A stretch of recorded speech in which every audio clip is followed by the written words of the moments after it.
نحمدہ و نصلی علی رسول الکریم۔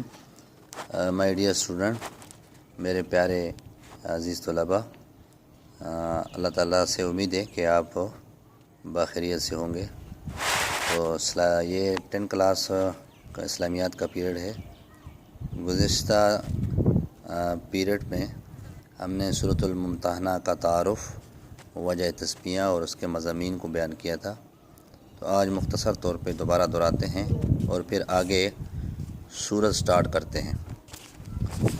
سورۃ الممتحنہ کا جو لفظ ہے الممتحنہ، یہ امتحان سے لیا گیا ہے، اور اس سورت کے 10 نمبر آیت میں یہ لفظ موجود ہے، فامتحنوہن، پس آپ ان عورتوں کا امتحان لیجیے۔ تو الممتحنہ لفظ امتحان سے ہے۔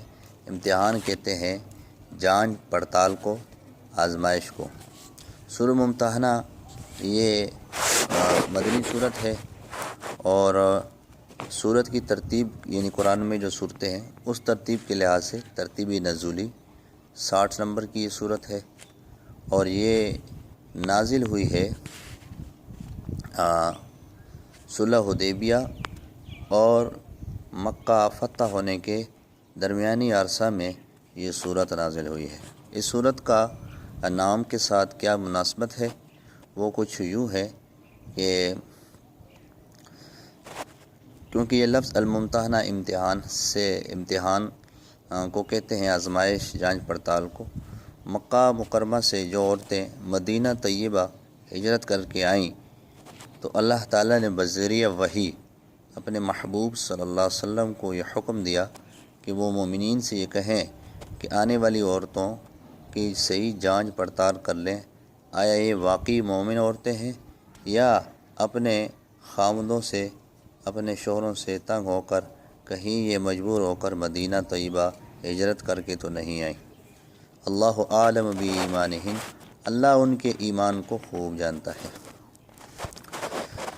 اور اس صورت کا جو شان نزول ہے، یعنی جس کی وجہ سے یہ صورت نازل ہوئی، اس کا مختصر سے تعارف یوں ہے کہ نبی کریم صلی اللہ علیہ وسلم کو جب خفیہ پیغامات اور خفیہ اطلاع پہنچتی گئی کہ آپ صلی اللہ علیہ وسلم اور آپ کے جانثار مومنین پر مکہ مکرمہ کے کافر حملہ آور ہونے والے ہیں، یعنی حملہ کرنے والے ہیں، تو آپ صلی اللہ علیہ وآلہ وسلم نے مشورہ کیا کہ بجائے اس کے کہ وہ ہم پہ حملہ آور ہوں، کیوں نہ ہم مکہ مکرمہ پہ چڑھائی کر کے اور اس پر حملہ کر دیں۔ تو یہ سراز کو، اس مشورے کو ایک صحابی جس کا نام حاطب ابن ابی بلتہ ہے، یہ اصل میں باشندہ تھے یمن کے، یعنی یمن کے رہنے والے تھے۔ وہاں سے یہ ہجرت کر کے مکہ تشریف لائے اور مکہ ہی میں مقیم ہو گئے، اور یہ ہجرت کر کے نبی کریم صلی اللہ علیہ وسلم کے ساتھ مدینہ تشریف لے آئے تھے۔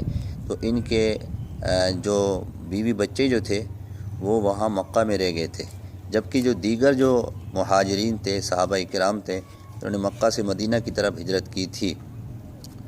تو ان کے عزیز و اقارب وہاں تھے، لیکن اس کا کوئی عزیز و اقارب رشتہ دار مکہ میں نہیں تھا۔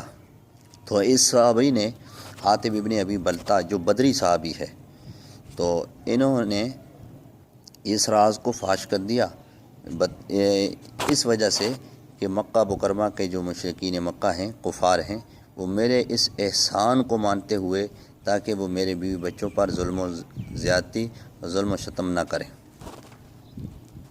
تو اس نے ایک خط لکھا اور خط میں یہ کہا کہ رسول اللہ صلی اللہ علیہ وسلم تم پر جو ہے وہ حملہ کرنے والے ہیں، لہٰذا آپ ماتحت رہیں۔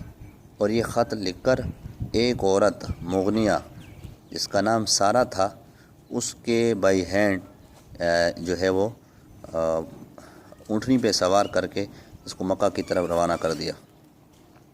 نبی کریم صلی اللہ علیہ وسلم کو اللہ تعالیٰ نے بذریعہ وحی یہ اطلاع دی، پیغام جبرائیل امین کے ذریعے پہنچایا کہ آپ کا جو مشورہ، آپ کا جو راز ہے، وہ آپ کے ایک صحابی نے، حاطب ابن ابی بلتہ نے فاش کر دیا ہے، لہذا ایک عورت کے ہاتھ پر یہ خط انہیں حوالے کیا ہے اور اونٹنی پہ سوار کر کے روانہ کر دیا ہے۔ ابھی یہ خاک کے روضہ خاک کے مقام پر موجود ہے۔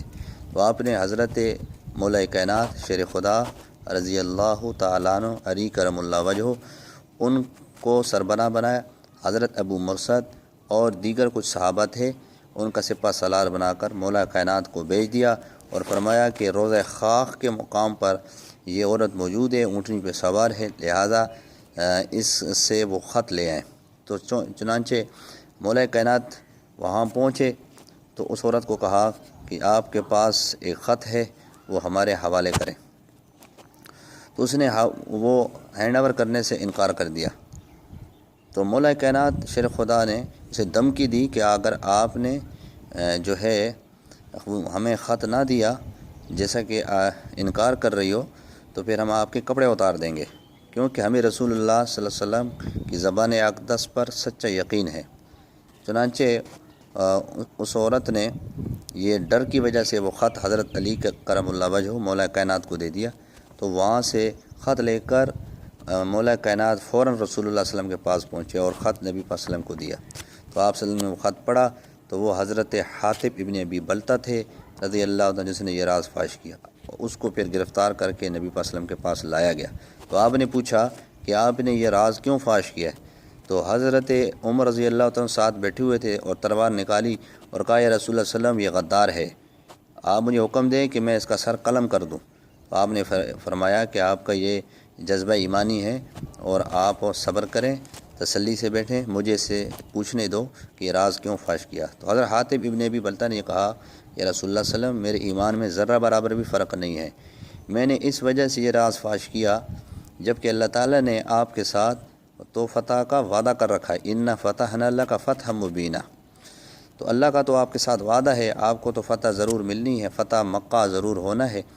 تو میں نے بطور احسان کے یہ راز فاش کیا ہے، کیونکہ میرے مکہ میں کوئی عزیز و قارب نہیں ہے، وہاں میرے بیوی بچے ہیں اور وہ اکیلے ہیں، لہٰذا یہ میرا احسان مانتے ہوئے کفار مشرکین مکہ میرے بیوی بچوں پر ظلم و زیادتی نہیں کریں گے، لہٰذا اس لیے میں نے یہ راز فاش کیا۔ نبی کریم صلی اللہ علیہ وسلم نے اس صحابی کو یہ معاف کر دیا اور فرمایا کہ آئندہ اس طرح کا راز فاش نہیں کرنا چاہیے، کیونکہ جو کفار ہیں وہ مومنین کے کبھی بھی دوست نہیں ہو سکتے۔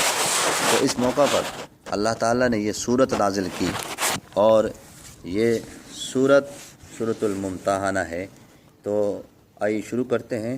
جیسا کہ اللہ تعالیٰ فرماتے ہیں بسم اللہ الرحمن الرحیم یا ایھا الذین آمنوا لا تتخذوا عدوی وعدوکم اولیاء تلقون الیہم بالمودۃ یا ایھا الذین آمنوا، اے ایمان والو، لا تتخذوا، نہ تم بناؤ، عدوی وعدوکم اولیاء، میرے دشمنوں کو اور تم اپنے دشمنوں کو دوست، یعنی جو کفار ہیں، کافر ہیں، یہ میری، اللہ فرما رہے ہیں یہ میری بھی دشمن ہے اور تمہاری بھی دشمن ہے، اور جو دشمن ہوتا ہے وہ کبھی دوست اور سجن نہیں بن سکتا۔ جب یہ میرا دشمن ہے، اللہ فرما رہے ہیں تمہارا بھی دشمن ہے، تو پھر تم تلقون الیہم بالمودۃ، اور تم ان کی طرف چھپ چھپ کر راز فاش کرتے ہو، چھپ چھپ کر پیغام پہنچاتے ہو، چھپ چھپ کر دوستی کے پیغام پہنچاتے ہو۔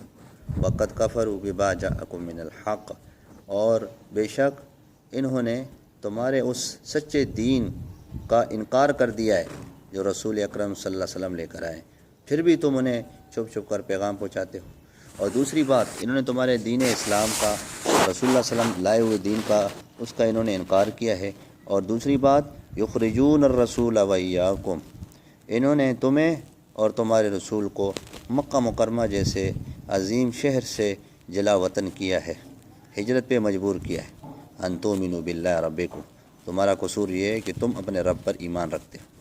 ان کنتم خرجتم جہادا فی سبیلی وابتغاء مرضاتی، اگر تم نکلتے ہو جہاد کے لیے، کفار مشرکین مکہ سے لڑنے کے لیے اس لیے نکلتے ہو میرے راستے میں میری رضا پانے کے لیے، تو پھر اللہ فرماتے ہیں اگر تم میری رضا چاہتے ہو تو پھر تسرون الیہم بالمودۃ، تو تم چھپ کر ان کی طرف دوستی کے پیغام مت بھیجو، دوستی کے پیغام چھپ چھپ کر مت بھیجو۔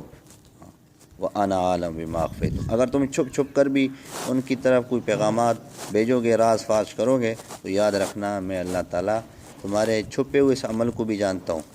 جو تم چھپاتے ہو، وما اعلنتم، اور جو تم ظاہر کرتے ہو میں اس کو بھی جانتا ہوں۔ یعنی اللہ سے کوئی چیز چھپی ہوئی نہیں ہے۔